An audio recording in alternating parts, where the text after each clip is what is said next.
Bonjour à tous, bien-aimés familles humaines, je suis Gilles Mansillon, je suis appelé à revenir, continuer à discuter de cette loi de l'un. Je vais tirer quelques cartes avec le tarot. Il y a la carte de la mort qui s'est échappée et qui parle de transformation naturelle. On n'a pas besoin de faire quoi que ce soit pour que ces transformations se passent. Donc c'est juste une question de lâcher prise le plus possible pour permettre à ces transformations de toute manière qui vont se passer. On ne peut pas les éviter. Et donc autant les laisser se passer le plus naturellement possible. Il y a vraiment l'opportunité d'un nouveau départ avec je crois que c'est lundi prochain, à 10 degrés du Cancer. Qui sera pas loin du nœud de la Lune, hein, du nœud nord de la Lune, et savoir quelles sont les planètes, si vous connaissez votre astrologie, qui sont dans cette région du Cancer, hein, ou du Cancer ou du Capricorne, parce que bon, ça marche en coordination. Et donc, il va y avoir une éclipse avec cette nouvelle lune. Quand il y a une éclipse pendant les nouvelles lunes, c'est comme si cette nouvelle lune était 10 fois plus puissante. Hein, donc ça va nous permettre, il faut vraiment essayer d'avoir des intentions claires sur ce qu'on a besoin de libérer, savoir que la lune c'est les ombres et le soleil c'est l'âme. Donc c'est arriver à harmoniser ces deux fréquences. Et l'éclipse de soleil, c'est une éclipse assez masculine qui sera suivie par une éclipse de lune qui sera beaucoup plus féminine. C'est une ouverture d'un portail. Hein. L'éclipse de lune sera en Capricorne le 16 juillet. Et donc à 24 degrés. Donc ce que ça nous permet de nous lâcher prise sur certains attachements. Et les éclipses ont tendance à révéler ce qui est caché ou ce qui a besoin d'être fait. Ce qu'il y a, c'est que toute l'humanité est un peu secouée par la conjonction de Pluton et de Saturne, hein, Hadès et Chronos, qui sont le seigneur des transformations, des mondes souterrains, des sous-mondes, et le seigneur du karma, les responsabilités karmiques, les leçons qu'on a besoin d'apprendre. En essence, ce qui est en train de se passer, c'est qu'on est en train de se transformer de chenille en papillon. Là, on est dans notre cocon, et donc la chenille, elle ne fait qu'une seule chose, hein. Elle mange, elle mange, elle mange, elle mange, elle mange, elle mange, jusqu'à ce qu'elle arrive à complètement sa maturation. Après ça, elle se transforme en cocon, et puis on ne sait pas encore, mais il y a un papillon qui va sortir. C'est un être merveilleux qui a des nouveaux pouvoirs, parce que la chenille n'avait pas les pouvoirs du papillon avant. Donc tout ça, c'est des moments. Donc je vais tirer quelques cartes pour voir si. Je vais tirer 10 cartes avec le tarot du voyageur pour voir ce que ça nous reflète. C'est-à-dire ce que l'on voit devant nous n'est pas forcément concordant avec ce qui va vraiment se passer. C'est-à-dire que la situation, c'est l'illumination, c'est une prise de pouvoir, c'est mettre sa main sur la lumière. Ce qui vient autour de la situation, c'est l'harmonie, l'habilité à ce que les choses se passent de manière gracieuse et harmonieuse. Ce que l'on voit devant nous, c'est le jeu du diable, c'est-à-dire c'est l'ego. Des fois, j'ai l'impression que mon ego a pris mon corps physique et ma vie en otage, hein, parce que je suis encore. Il y a tellement de momentum qui vient du passé qu'on a du mal à rentrer dans le futur. Il y a ces choses qui se répètent. Ce que l'on a dans notre subconscient, c'est la femme de bâton, c'est-à-dire une intuition qui a été augmentée. On arrive à plus sentir les choses, on voit plus clairement les choses. Parce que là où on en est actuellement, c'est la stagnation. On a besoin de débloquer les stagnations. Donc cette éclipse devrait nous aider à débloquer cette stagnation. Là où on va rentrer dans immédiatement, ça va être la voie de l'étroitesse. C'est narrowness, c'est une voie très étroite, mais qui va nous permettre, au plus la voie est étroite, au plus on va être dirigé vers cette porte qui va nous libérer. Notre force dans la situation, c'est le gardien, le protecteur. C'est-à-dire, il faut s'élever au-dessus des émotions le plus possible. Ce qui vient à nous du monde extérieur, c'est l'enfant de coupe, c'est celui qui ressent toute l'amertume et toute la joie aussi. Donc c'est toutes ces choses qui sont là. Hein. De toute manière, il faut arriver à passer à travers toutes ces choses. On n'a pas vraiment le choix de toute manière. Hein. On a pris cette décision au niveau de l'âme et donc on doit suivre notre plan d'âme. Ce que l'on ressent dans nos émotions internes, c'est l'oppression. C'est-à-dire on se sent... il va falloir réagir, il faut réagir, et l'aboutissant, c'est la synergie. On est en train de fusionner toutes nos énergies pour nous permettre de trouver cette libération. Alors, je vais revenir sur certaines cartes. La première, c'est l'illumination. Qu'est-ce que c'est sur quoi on doit se concentrer en mettant la main sur la lumière? C'est l'amour, c'est l'extase, c'est la source de toute chose, c'est l'unité primaire qui est l'amour. Au niveau de la stagnation, ce qu'on cherche, on va pouvoir trouver l'équilibre quand même. Il faut trouver un équilibre. Ici, c'est la carte de l'équilibre. L'amour, c'est comme deux coupes, qui est des échanges d'énergie. Cette voie des limitations, elle peut nous amener à ressentir de l'amertume. Mais il ne faut pas s'accrocher à l'amertume, on a le droit de le ressentir. Il faut s'accrocher et passer à travers, il faut respirer le plus possible, essayer de comprendre qu'est-ce qu'on a besoin de faire. Et ça va nous amener à une connaissance. Le sage de cristal, c'est la connaissance. Et une fois qu'on confronte cette oppression, on peut avoir l'impression qu'il y a des délais, encore des nouveaux délais qui se présentent. Donc, ce qu'il y a, c'est qu'il faut comprendre l'acteur. On va pouvoir ressentir l'acteur, on va pouvoir tomber les masques éventuellement, savoir que bon, tout n'est que rôle ici, et donc il faut arriver à comprendre que l'univers est parfait. L'univers ne fait pas d'erreur, la vie, Dieu ne fait pas d'erreur, il ne nous a pas créé imparfait. Par contre, la loi de l'univers fait que toutes les volontés s'expriment, tout est accepté par l'univers, toutes ces volontés. Et donc voilà, hein, on va arriver à cette connaissance de toute manière. Il faut, on travaille avec les éclipses, on essaie de se préparer le plus possible. Savoir qu'on a tous changé, on a tous fait des grandes transformations dans ces temps passés. Hein, il y a d'autres transformations qui arrivent. Donc bon, après ça, on va voir. Hein, à partir du moment où on aura commencé à se réveiller, l'esprit me demande de me réveiller, mais je peux pas faire. J'ai pas l'impression que je puisse faire plus que ce que je peux faire. C'est un peu au-delà de mes capacités. Je fais déjà tout ce que je peux faire, mais je peux pas me réveiller. Je vois pas trop comment je peux me réveiller plus vite que ce que je fais. De toute manière, je demande à Dieu de me réveiller. Donc, parce qu'on est tous nés avec des cadeaux, on est tous nés avec des dons, mais on a besoin de passer par des voies d'initiation pour intégrer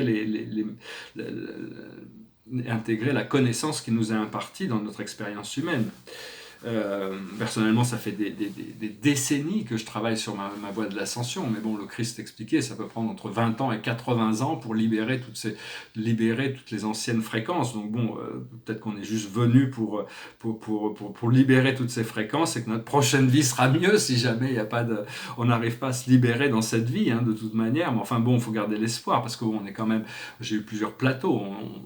On vit dans une dimension, dans une énergie, dans une connaissance, dans une expérience, et puis ce qu'on cherche, c'est atteindre le prochain plateau, sortir de cette limitation pour arriver au prochain plateau. Et donc, parce que tout l'univers répond à la volonté de tous les êtres qui y vivent. Hein, donc, ce que l'on cherche ultimement, c'est abandonner notre moi passé pour devenir notre moi futur.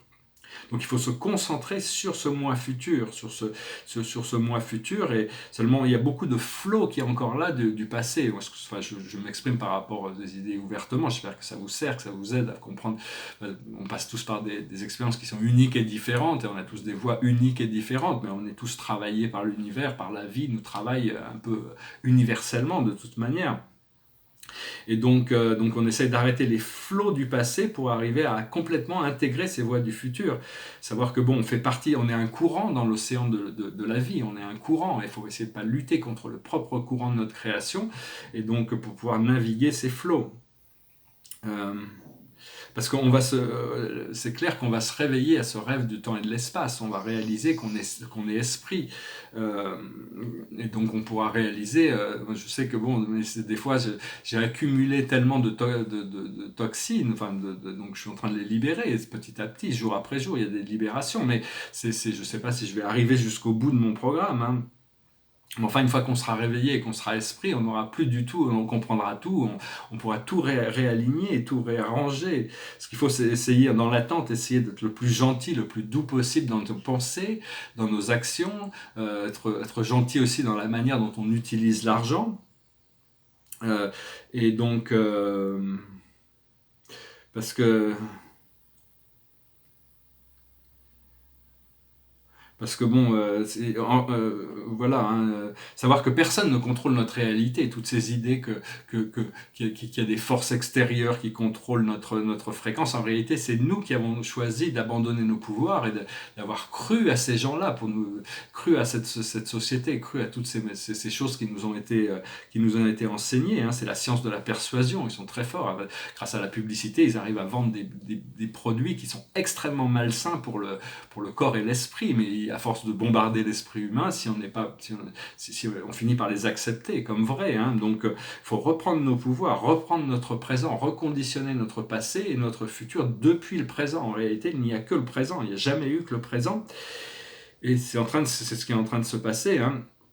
Parce on a ce rêve de déconnexion, on a ce rêve d'expérience négative, et on veut mettre une fin à ce cauchemar un petit peu, parce qu'en réalité on a toujours été connecté. Si on n'était pas connecté, on ne pourrait pas exister. Donc cette âme, cet esprit divin, il est toujours en nous.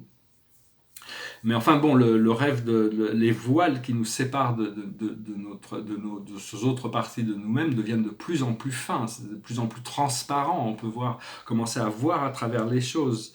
Et savoir aussi qu'on n'a aucune responsabilité quand on donne des enseignements, une guérison, ou on adresse les choses pour assister les autres. On leur donne ce que l'on peut donner, mais on n'a aucune responsabilité sur ce qu'ils font avec la connaissance qu'on leur donne. Chacun est responsable de ce qu'il accepte, de ce qu'il rejette, de ce qu'il fait avec les choses qu'il reçoit. Je voulais aussi adresser brièvement les sciences spirituelles. Les sciences spirituelles, la métaphysique, c'est des choses c'est-à-dire c'est arriver à passer par-dessus, pouvoir arriver du A à Z, pour arriver directement au résultat sans avoir besoin de passer par le raisonnement, par les mathématiques, par toutes ces choses. C'est des sciences qui sont intérieures, qui se révèlent progressivement.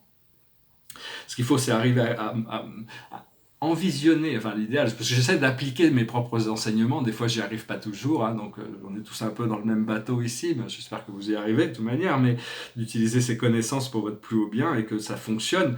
Je sais ce que je dis est sérieux, mais après l'application est plus difficile, c'est d'arriver à envisionner cette vision du futur qui est magnifique, où notre moi futur, où tout est parfaitement harmonieux, rentrer dans une situation d'enthousiasme complet par rapport à ce que d'être dans cette énergie, et après lâcher prise sur la vision qui nous a inspiré dans cet enthousiasme, parce que si on attend à ce que la vision se manifeste immédiatement, on est forcément déçu parce que la vision ne se manifeste pas. Donc on lâche les expectations, on reste dans l'enthousiasme, et ça permet à notre moi supérieur d'apporter ce qu'il a besoin d'apporter, et donc le meilleur résultat. Donc voilà, je vais tirer quelques cartes avec la cache pour voir un petit peu pour aujourd'hui. Derrière moi, les tableaux, c'est bon, je vais pas changer trop de tableaux, hein, c'est des tableaux, ici c'est l'ascension de la tête divine, hein, c'est-à-dire qu'il devient de plus en plus réel, au plus il s'avance. Ces tableaux sont assez... actuellement, je les brade, hein, si quelqu'un veut acheter des tableaux, surtout les papiers, hein, je les vends vraiment pas cher, si jamais vous êtes inspiré. Parce que bon, j'ai pas le choix.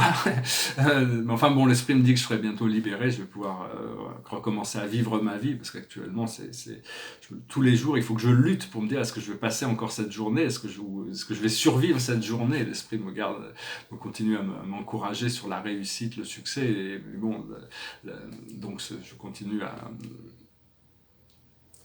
à rester dans cet enthousiasme le plus possible de ce qui arrive, hein, de toute manière, de rester motivé par rapport au potentiel de vie terrestre, parce que la vie terrestre, des fois on en a un peu marre de cette troisième dimension, on voit cette cinquième dimension, mais la lumière sombre est tellement omniprésente sur Terre, tellement puissante, tellement omniprésente, et la lumière de la cinquième dimension n'est pas encore manifestée complètement, donc, ou elle n'est même pas manifestée du tout, parfois, et donc c'est une question c'est des challenges mais l'univers est parfait, il nous a créés pour apprendre les leçons, et même si on ne comprend pas tout actuellement, on comprendra tout au moment de notre ascension, ou après, une fois qu'on aura fini cette incarnation, qui est quand même une incarnation de service dans un moment crucial, charnière dans l'évolution de l'humanité. Et donc on est venu quand même pour assister la planète, envoyer de l'amour et de la lumière, redécouvrir cet amour, cette lumière, et trouver des moyens de l'implémenter dans le monde, parce que tous les êtres, c'est les 7,7 milliards d'êtres humains qui vivent sur Terre, ont tous de l'amour à l'intérieur d'eux. Ils aiment leurs parents, ils aiment leurs enfants, ils aiment leurs amis, ils aiment leurs amoureux. Même s'ils n'aiment pas les autres, ils ont cet amour quand même qu'ils arrivent à canaliser, où ils aiment, peu importe, l'argent, les choses. Et donc voilà, hein, et le tableau ici, c'est un tableau de cosmologie de 2002 qui représente l'univers maître, enfin le début de l'univers maître avec les 7 grandes familles spirituelles. La plus haute sagesse pour nous aujourd'hui, c'est Atlantide. C'était une civilisation assez idyllique où tout le monde avait tout. Parce que quand on prend conscience de la possibilité de vivre dans la 5e dimension ou ces autres civilisations qui se représentent une sorte de futur de l'humanité, on s'aperçoit que c'est très facile pour tout le monde d'être heureux. C'est juste qu'ils ont dépassé l'ego pour rentrer dans cette conscience unifiée qui permet à tout le monde d'exister et d'être heureux dans une civilisation où tout le monde est pris en charge, tout le monde s'occupe de tout le monde et tout le monde a tout. Tout le monde est constamment dans l'enrichissement de sa conscience pour le développement de la sagesse, alors qu'ici c'est un petit peu une lutte de pouvoir et d'oppression et d'opprimé. C'est tous ces égos. Enfin bon, ça fait partie de l'ancien paramètre, il ne faut pas trop s'y concentrer dessus, il faut essayer de rester bien concentré sur cette mémoire d'Atlantis, toute cette civilisation de Poséida, de la ville émeraude. C'était une civilisation merveilleuse, magnifique, avec des technologies très avancées. Ce que l'on doit comprendre, c'est l'amour non partagé, c'est-à-dire même si on aime la Terre, on aime l'humanité, on aime le monde, c'est pas forcément réciproqué, ou même au niveau romantique, des fois on peut découvrir de l'amour pour certaines personnes qui ne nous retournent pas cet amour, donc il faut arriver à lâcher prise le plus possible. Une fois qu'on lâche prise, on trouve la vie amoureuse. C'est un peu paradoxal, mais parce que dès qu'on lâche prise, les choses reviennent en alignement, c'est nos attachements à ces choses. Ce que l'on doit faire, c'est galactique, c'est-à-dire reconnecter à notre nature galactique, à nos familles galactiques. Les Pléiadiens sont très très proches aussi, ils ont envie de se manifester, ils sont ici sur Terre, seulement ils sont dans une fréquence il faut attendre que l'humanité ait envie de cette liberté, ait envie de cette reconnexion pour qu'ils puissent se manifester. Et l'aboutissant, c'est partir ou voyager, donc Inch'Allah. Pouvoir commencer à rebouger, recommencer à... personnellement, mon esprit me dit que ce cycle est fini, c'est la fin. Donc c'est juste que bon, c'est un cycle qui a été long et douloureux, disons, de pouvoir passer à travers tout ça. Donc ce que l'on cherche essentiellement, c'est oublier notre moi futur, parce que toute notre réalité, toutes les limitations de notre réalité est conditionnée par notre moi passé. C'est nous-mêmes qui avons créé, quand on est enfant, on est dans certaines conditions, on reçoit une éducation, notre famille, on a choisi ces conditions très spécifiques, cette famille très spécifique, et on apprend, puis quand on arrive à l'âge adulte, on détermine nos choix, on choisit cette réalité, et après, bon... Mais ce qu'il y a, c'est qu'on peut se bilocaliser, on peut avoir une partie de nous qui est dans cette réalité physique et une partie de nous qui consciemment, qui est dans une réalité future où toutes les choses sont déjà résolues, merveilleuses, gracieuses. Et donc on doit apprendre à se concentrer, être là-bas, de plus en plus pour profiter de ça. Un autre aspect une autre idée que je voulais aborder, c'est que la religion, c'est tout un système de croyances, alors que la spiritualité, c'est une science. C'est-à-dire qu'on n'a plus besoin de se tourner vers des forces intérieures, on se tourne vers Dieu à l'intérieur de nous, on se tourne vers notre propre cœur, notre propre guidance. Alors que la religion a besoin que les gens soient ignorants de la science, ils ont besoin qu'ils soient contrôlables, alors que la spiritualité libère. Donc essentiellement, il n'y a qu'une seule voie, même toutes les grandes religions étaient originellement faites pour éclairer l'homme vers des principes moraux supérieurs. Mais bon, ça a été quand même pas mal manipulé politiquement. Ce qu'il y a, c'est que la spiritualité, c'est vraiment une science. La divinité, c'est une science, c'est la science d'être juste, d'être droit, d'être en alignement avec les plus hautes valeurs que l'on peut comprendre. Savoir aussi qu'à l'intérieur de toutes les choses matérielles, il y a cette essence triple, l'essence des 3 flammes sacrées, ces 3 flammes sacrées qui sont la flamme du pouvoir, la flamme bleue du pouvoir, qui est constituée du Père, du Fils et de l'Esprit, la flamme rose de l'amour, qui est la mère, et la flamme jaune de la sagesse, qui est le Fils, la manifestation de l'union entre le Père et le Père et la Mère. Aussi, oui, c'est Einstein, pour parler d'Einstein, c'était quand même un scientifique, mais c'était un scientifique un peu spiritualiste quand même. Il savait que le temps, l'espace, l'énergie et la matière sont un. Il cherchait une théorie, donc il avait compris ça au niveau métaphysique, mais seulement il cherchait une théorie mathématique pour prouver ça, la théorie du tout. Et ça, de toute manière, c'est inévitable, on finira par le comprendre, on trouvera la formule qui nous permettra de transformer l'énergie en matière et la matière en énergie, qui va résoudre tous les problèmes tous les problèmes d'énergie, parce qu'on a besoin de plus en plus d'énergie. D'ailleurs, je voulais saluer le courage de vivre sur Terre, parce qu'actuellement, avec cette canicule, même ici en Normandie, où on n'est pas trop frappé par la canicule, il commence à faire chaud. Enfin, il fait chaud, mais ça va passer la semaine prochaine. Dans les pays chauds, ils ont compris, ils ont des ventilateurs partout, et ceux qui ont les moyens ont la climatisation, qui permet de vivre une vie normale quand même. Enfin, on va pouvoir commencer à découvrir le point zéro, le point qui nous permet de faire sortir utiliser l'énergie qui est abondante et éternelle pour arriver à créer les choses. Et une fois qu'on a utilisé les choses, on les renvoie au vide, on les renvoie dans l'éternel, dans l'éther. Donc, je vais parler aussi des intelligences artificielles. Actuellement, ils essayent de créer des intelligences artificielles qui sont des machines pensantes. Mais c'est une sorte de dystopie. Ils essayent de créer un monde comme dans le film Matrix, ou comme George Orwell, le Big Brother de George Orwell en 1984, qui veut tout contrôler et qui a des ambitions de pouvoir. Parce qu'ils pensent qu'ils pourront contrôler ces intelligences alors qu'eux-mêmes vont se faire contrôler. Je pense que l'esprit va mettre fin à tout ça. En réalité, l'intelligence artificielle, c'est arriver à trouver des machines, des mécanismes qui permettent à l'intelligence supérieure de l'univers de manifester un service très précis. C'est d'arriver, mais pour ça, il faut connaître le point zéro, il faut comprendre l'intelligence supérieure et que ces machines peuvent devenir un conduit pour cette intelligence supérieure, comme le corps humain va devenir un conduit pour canaliser notre moi supérieur, des parties supérieures de nous-mêmes. Au fur et à mesure qu'on arrive à libérer toutes ces mémoires cellulaires, des fois, je pense que mon ego, mon esprit mental inférieur, a pris en otage toute ma vie. C'est pas facile, tout ce momentum du passé. Savoir aussi que les vies passées ne sont pas dans le passé. C'est-à-dire que nous, on les expérience en tant que linéaires, c'est-à-dire on a eu cette vie, cette vie, cette vie, cette vie, mais en réalité, tout existe dans le moment présent. Tout est en train tout se passe maintenant. C'est juste qu'on les perçoit de manière linéaire, et notre surâme appartient à toutes ces vies passées. Parce qu'une vie passée n'est pas nous, même si on a eu des incarnations, on a toute cette mémoire d'incarnation, c'est d'autres personnages, donc et plusieurs personnes peuvent relayer à ce personnage, à cette persona. Donc l'univers sert le 1 sert le tout, et le tout sert le 1. Des fois, on veut créer quelque chose et on a l'impression de créer l'opposé, c'est-à-dire donc on reconnaît un constat d'échec, mais savoir que on va pouvoir intégrer que tous nos échecs sont des pierres, des pierres à l'édifice qui nous amènent au succès final, de toute manière.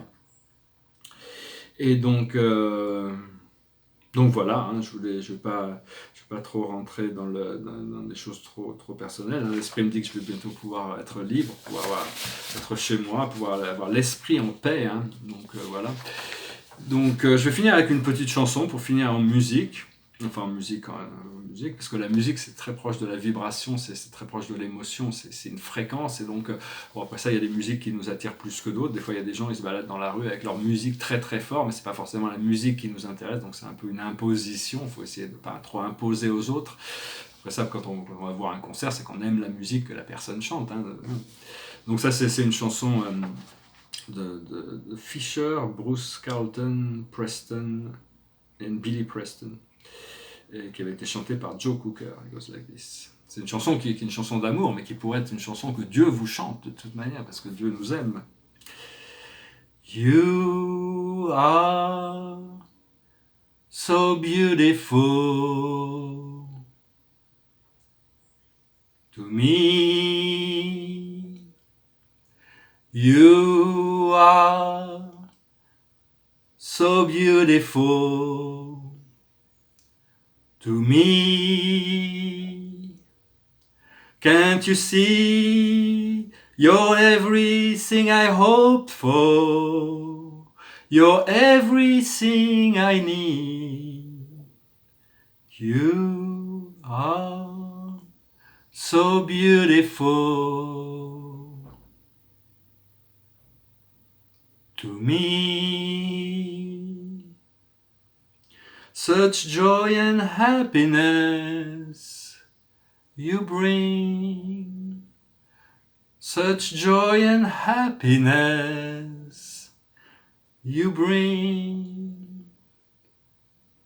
Like a dream, a guiding light that shines in the night, heaven's gift to me.